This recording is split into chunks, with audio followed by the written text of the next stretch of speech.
নমস্কার, Maruti creative works নিবেদিত আজ আমরা যে গল্পটা আপনাদের কাছে উপস্থাপন করতে চলেছি সেটি হলো মৈনাক কোলের লেখা শনি। গল্প পাঠে থাকছি আমি সায়ন রায় এবং অন্যান্য ভূমিকায় পাপিয়া সাউ, পায়েল ঘোষ, সায়ন পাল, জিৎ দে, মৈনাক কোলে এবং সায়ন রায়। আজকে আপনারা শুনতে চলেছেন আমাদের গল্পের দ্বিতীয় পর্ব। 15 মাস আগে। প্লিজ রুমি, 5 তারিখটা ম্যানেজ করো। নতুন গাড়ি কিনে তোমার জন্য ছুটি নিলাম, আর এখন তুমি।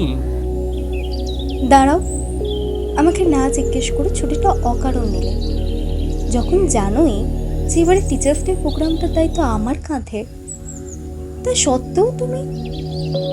মিষ্টি ঝগড়াঝাটি চলছে সরোবরের ভেতরে। দুজন দুদিকে তাকিয়ে খানিকক্ষণ চুপ। কি বলবি তাড়াতাড়ি বল। কেন হাগা পেয়েছে? অশান্তিতে পেয়েছে। ওফ, আমারও কপাল। তোকে ওই সময়ই আমার মনে পড়ে। কি হয়েছে বল। সায়ক কারণ বৃত্তান্ত বলল মারুতকে। ওদের কথার মাঝেই রুমি ফোনটা কেড়ে নিল আর তার বক্তব্য শুরু করলো। দি পড়িয়ে জাস্ট বেরোলাম। আমি আসছি দাঁড়াও। কোথায় আছো যেন বললে? মারুত পৌঁছালো রুমি ও সায়কের কাছে। হে দেব, হে দেবী, গ্রহণ করুন এই ভক্তের নিবেদিত ভোগ। তোর খাবার কই? মারুত নিজের খাবার আনেনি দেখে রুমি খানিকক্ষণ তার দিকে তাকিয়ে দিল তার ঘাড় চেপে খাবারটা তার মুখে ঢুকিয়ে। এইভাবেই তিনজনের মধ্যে চলতো ঠাট্টা খুনসুটি। সায়ক ও রুমির সম্পর্ক ছিল 7 বছর। তাদের ভালোবাসা এখন আইনি স্বীকৃতি পায় আগস্টে। সায়ক একজন আর্কিওলজিস্ট এবং রুমি সংস্কৃতের অধ্যাপিকা। সায়কের সাথে মারুতের পরিচয় 5 বছরের একটা হিস্টোরিক্যাল ইভেন্টের মাধ্যমে। সায়ক মারুত রুমির সাথে আলাপ হয় মারুতের। স্বল্প পরিচয়ে মারুত ও রুমির সম্পর্ক তৈরি হয় ভাই বোনের, যেটা এমন হয়ে ওঠে যা রক্তের টানের সম্পর্ক থেকেও অনেক বেশি। অবশ্য মারুত দুজনের থেকে বেশ কয়েক বছরের ছোট। এদিকে এসিপি মোহিনী সেন পৌঁছালেন কমিশনার অফিসে। এএসপি মোহিনী সেন রিপোর্টিং স্যার। ওয়েলকাম মোহিনী, বসো। সোজা পয়েন্টে আসছি। তুমি শুনেছ নিশ্চয়ই গত বছরের কলেজের মার্ডার কেসটার ব্যাপারে। ওই কেসে যারা অভিযুক্ত ছিল তাদের অলরেডি 3 জন মার্ডার্ড। খুনিবাকে এখনও অবধি তার কোনো খবর নেই, তাই কেসটা তোমাকে হ্যান্ডওভার করতে বাধ্য হচ্ছি। স্যার, আমি যতদূর জানি ভিকটিম বিচার পায়নি। হ্যাঁ, পুরোটাই রাজনৈতিক ক্ষমতার আঙুলে চাপা পড়ে গিয়েছিল। আমার বিশ্বাস তুমি এর শেষ দেখে ছাড়বে। Thank you sir, I will try my best. 13 মাস আগে। শিক্ষক দিবস অনুষ্ঠানের পর কোনো একদিন রুমি ক্লাস করাতে গিয়ে দেখে ক্লাস বোর্ডের সামনে টেবিলের ওপর বসে আছে স্থূলকায় চেহারার যুবক। ভর্তি ছাত্রছাত্রীদের উদ্দেশ্যে তারা ভাষণ দিয়ে চলেছে। 1 মিনিট, এখন ক্লাস টাইম। কলেজে আসে মানুষ পড়াশোনা করতে, রাজনীতি করতে হলে কলেজে ইউনিয়ন রুমে গিয়ে করো। ম্যাম, আমি জিএস, সামনে অধিবেশন আছে তাই। গাজোয়ারি করে তো ক্ষমতায় আছো। মানুষ যদি স্বেচ্ছায় তোমাদের সাথে আসে, আসুক, ভালো তো। কিন্তু গলাবাজি করে এসব স্টুডেন্টদের রাজনীতিতে ঢুকাতে এসো না। যাও, ক্লাস থেকে বেরিয়ে যাও, সময় নষ্ট হচ্ছে আমার। আর ক্লাসকে বলছি, যদি তোমাদের কারো এরকম খুচরো পলিটিক্সে আগ্রহ থাকে তো যেতে পারো ওদের সাথে, আমি তোমাদের সাপোর্ট করব। So, anyone interested? গোটা ক্লাস একটা শব্দ না করলেও বাকি 5 জনের দৃষ্টি রুমির ওপর থেকে সরে না।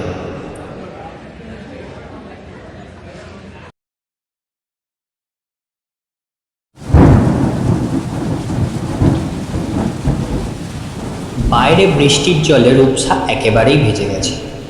কোচিং ক্লাসে ঢোকবার আগে সে নিজের চুলটা ঝেড়ে নিয়ে খোলা রেখে দিল। স্যার আসবো?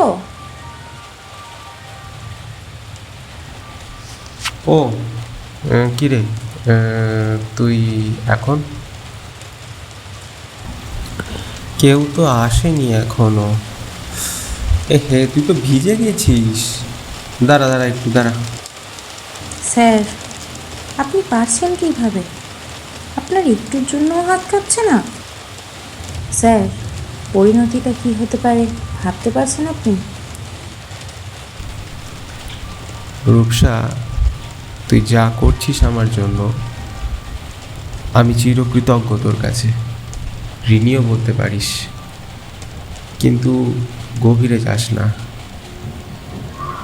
আমি যাবার আগে ভবিষ্যতের পিশাচগুলোর মধ্যে ভয়ের বীজ পুঁতে যাব, আর আমার বাকি দিদি এর বোনদের জন্য রিটার্ন গিফট রেখে যাব। কোথায় যাবেন আপনি?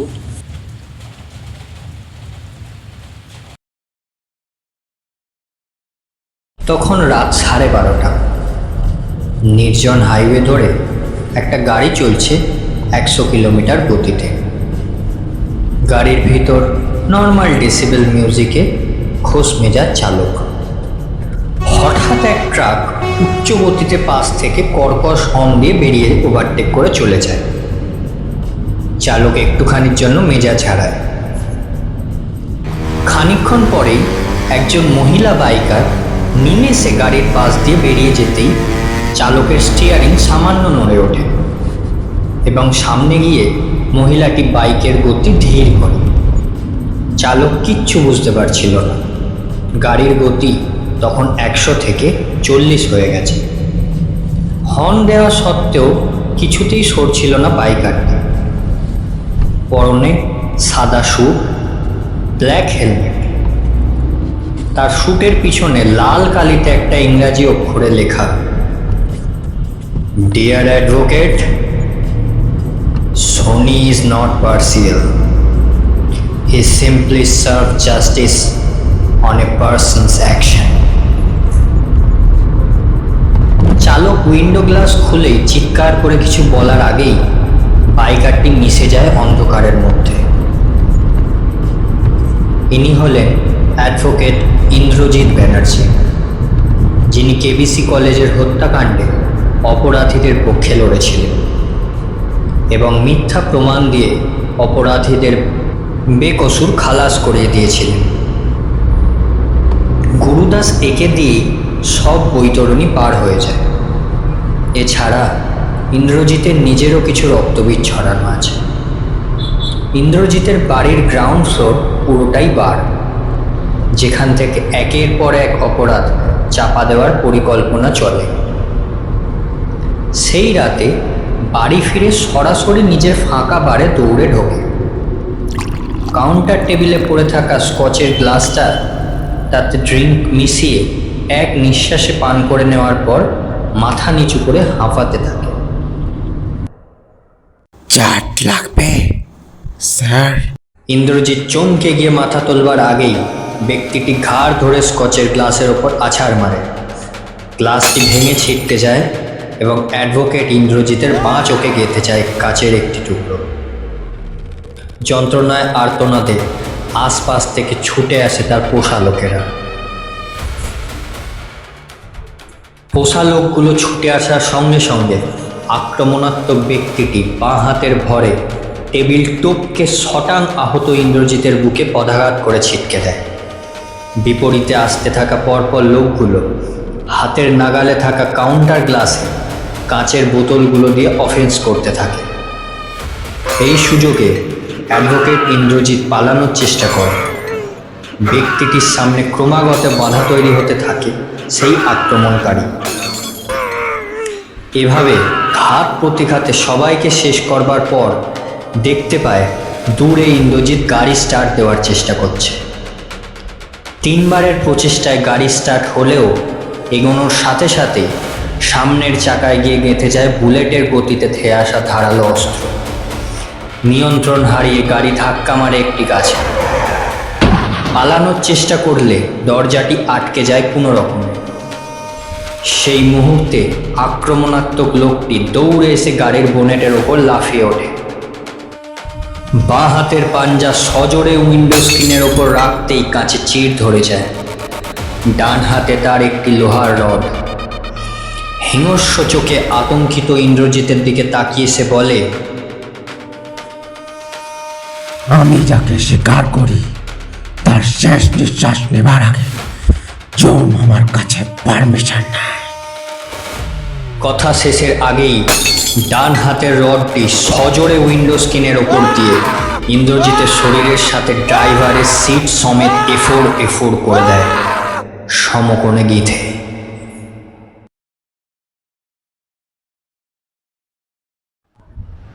গুরুর ডেরায় একটা পুলিশ গাড়ি ঢুকলো।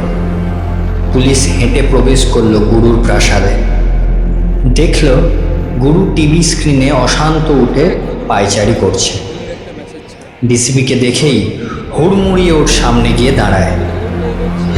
এই ডিসিপি, কে করছে খুনগুলো? তোদের পুলিশ ডিপার্টমেন্ট কি করছে? কমিশনার একজন খুদে অফিসারকে কেসটা দিয়েছেন। তার আপডেট অনুযায়ী খুনি শীঘ্রই ধরা পড়বে। না ডিসিপি, আমার ছেলেদের ও উকিলকে টার্গেট করেছে। এই খুনি কিছু একটা বোঝাতে চাইছে। সালা এত কেস আছে, গত বছরের ওই কেসটা আবার গলায় কাটা হয়ে কাঁটাটা তো তখনই বিঁধেছিল, 1 বছর পর ইনফেকশন শুরু হয়েছে। ইনফেকশনটা যদি তুই না আটকাতে পারিস, আমার ওপর ছেড়ে দে।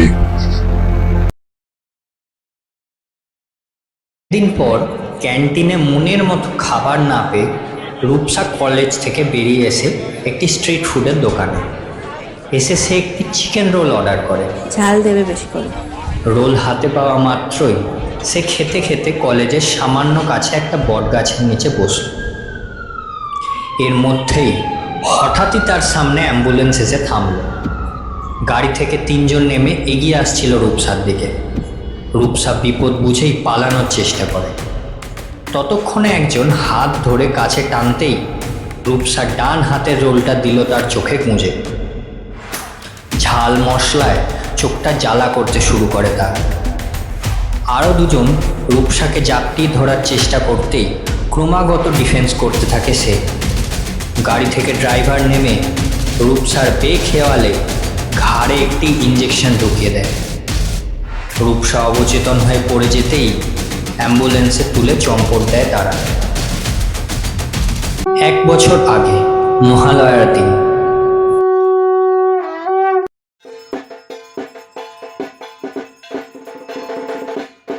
শোনো না, আজ প্রোগ্রামটা সেরে কলেজ থেকে বেরোতে একটু দেরি হবে, তো কয়েকটা মণ্ডপ দেখবে। ও বাবা, আজ কোন দিকে চাঁদ উঠেছে গো? আজ তো চাঁদ উঠবে না, তাই বুঝে গেছি, ডান। ওকে, টেক্সট করে দিও দাঁড়ানো স্টপেজটা। এই বলে রুমির কপালে আলতো চুম্বন দিল সায়ক। দেরি করো না কিন্তু। কলেজে সেদিন ছিল আগমনের অনুষ্ঠান। রুমির সেদিন পারফরমেন্সও ছিল এবং সঞ্চালনার দায়িত্বেও ছিল। তার পরনে ছিল আগমনী প্রিন্টের শাড়ি ও ব্লাউজ, যেন সাক্ষাৎ মা দুর্গা নেমে এসেছেন। কলেজের অনুষ্ঠানের কারণে সেদিন তুলনামূলক স্টুডেন্ট কমই এসেছিল। ইউনিয়নের মেয়েটি রুমিকে সেদিন অনুষ্ঠানে খুব সাহায্য করেছিল, কিন্তু কেই বা জানত সেদিনকার তীব্র প্রতিবাদের জন্য রুমিকে ভয়ানক মাসুল গুনতে হবে। কলিযুগের অসুররা নরখাদক রূপে ছড়িয়ে আছে চারিদিকে। কলেজের অনুষ্ঠান শেষে সন্ধ্যা নাগাদ রুমি ও সেই মেয়েটি সব গুছিয়ে বেরোতে যাবে। মেন গেটে পৌঁছাতেই সিকিউরিটি গার্ডকে তারা দেখতে পায়। বুঝতে পেরে বাড়ির গেটে তালা দেখে ফোন লাগায় রুমি। ফোন বন্ধ। পিছন দিকে ঘুরতেই রুমি দেখতে পায় যে সেই মেয়েটিও আর নেই। ঠিক বুঝতে না পেরে রুমি সায়ককে কল করতে যাবে। ঠিক এমন সময় পাশ থেকে এসে কেউ তার ফোনটা কেড়ে নেয়। রুমি এবার ঘাবড়ে যায়। পিছন ফিরতেই দেখে দুজন দীর্ঘদেহী পুরুষ সামান্য দূরে তাকে মাপছে। রুমি আতঙ্কে চিৎকার করতে যাবে, হঠাৎ বেরিয়ে আসে সেই ইউনিয়নের মেয়েটি। রুমি ভয়ে তার কাছে দৌড়ে যেতে চায়, কিন্তু তার লক্ষণও ভালো নয়। রুমি আতঙ্কের সাথে তাকায় সেই মেয়েটির দিকে। রুমি এদিক সেদিক দেখে পালানোর চেষ্টা করলেও তার মাথায় একটা ভারী কিছুর আঘাত এসে পড়ে। তৎক্ষণাৎ সে জ্ঞান হারিয়ে ফেলে। সায়ক কোনো মেসেজ না পেয়ে রুমির কলেজের সামনেই চলে যায়, কিন্তু গেটে তালা। সায়ক বারংবার রুমির ফোন সুইচ অফ পেয়ে ওদের কলিগকে ফোন করে, কিন্তু কিছুতেই লাইন পায় না। সায়ক এবার টেনশানে পড়ে মারুতকেও ডেকে নেয়।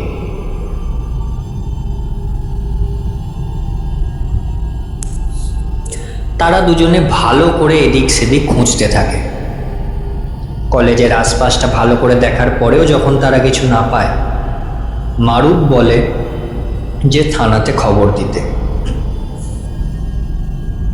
সেই রাতে সায়কের সাথেই ছিল মারুত।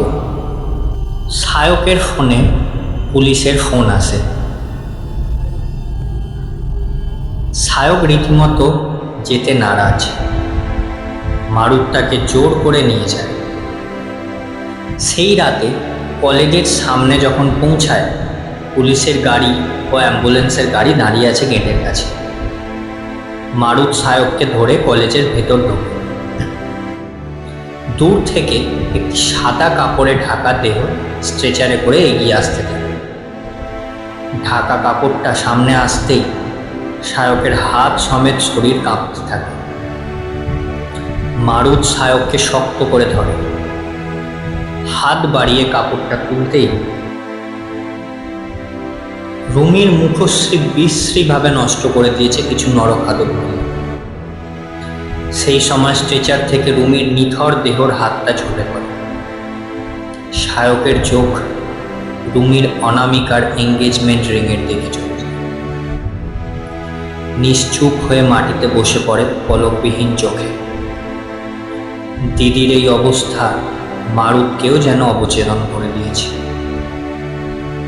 আস্তে আস্তে বাড়ির সবাই জানতে পারে, যেন মাতৃপক্ষের শুরুতেই একজন দেবীর অকাল বিসর্জন হয়ে গেছিল সেই বছর। পোস্টমর্টেম রিপোর্ট অনুযায়ী মাথায় কিছু ভারী জিনিসের আঘাতে মৃত্যু হয়েছে রুমি। পুলিশ মারফত এই মামলা কোর্টে উঠলেও রুমির পরিবার ন্যায় বিচার পায় না। দোষীরা বেকসুর খালাস পেয়ে যায়। আসল অপরাধীর মাথারা আড়ালেই থেকে যায়।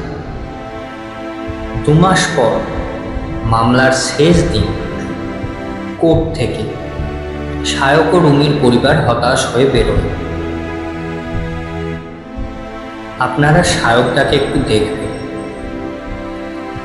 দিকে কথা দেওয়া পূরণ করতে পারলাম না, এই কথা জানিয়ে মারুত চলে যায় তাদের কাছ থেকে।